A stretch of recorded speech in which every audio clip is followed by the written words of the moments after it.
దండకారణ్యంలో కొన్ని రోజుల తర్వాత శ్రీరాముడు, సీతమ్మ, లక్ష్మణుడు పంచవటి అనే అందమైన ప్రదేశంలో నివసించడం ప్రారంభించారు.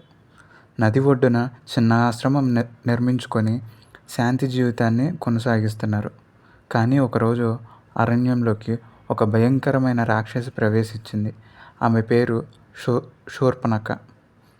ఆమె శ్రీరాముడి అందాన్ని చూసి ముగ్ధురాలయ్యి, "నువ్వు ఎవరు? ఈ అరణ్యంలో ఎందుకున్నావు?" అని అడిగింది.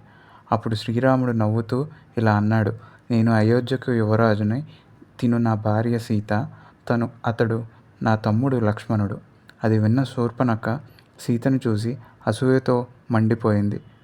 "నువ్వు ఈ స్త్రీని వదిలే నన్ను పెళ్లి చేసుకో" అని శ్రీరాముడిని కోరింది. అప్పుడు శ్రీరాముడు చిరునవ్వుతో ఇలా అన్నాడు, "నేను ఇప్పటికే వివాహితుణ్ణి. నా తమ్ముడు లక్ష్మణుడు ఒంటరిగా ఉన్నాడు."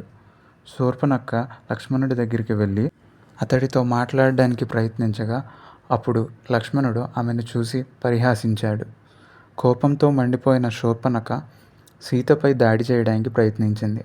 అప్పుడు లక్ష్మణుడు తన ఖడ్గాన్ని తీసి శూర్పణఖ ముక్కు చెవులు కోసేశాడు. ఆ అవమానం భరించలేక శూర్పణఖ అరణ్యంలోకి పారిపోయింది.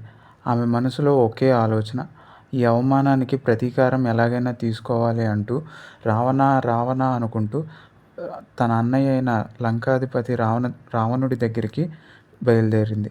అక్కడి నుంచి మొదలవుతుంది రామాయణంలో అత్యంత ప్రమాదకరమైన ఘట్టం.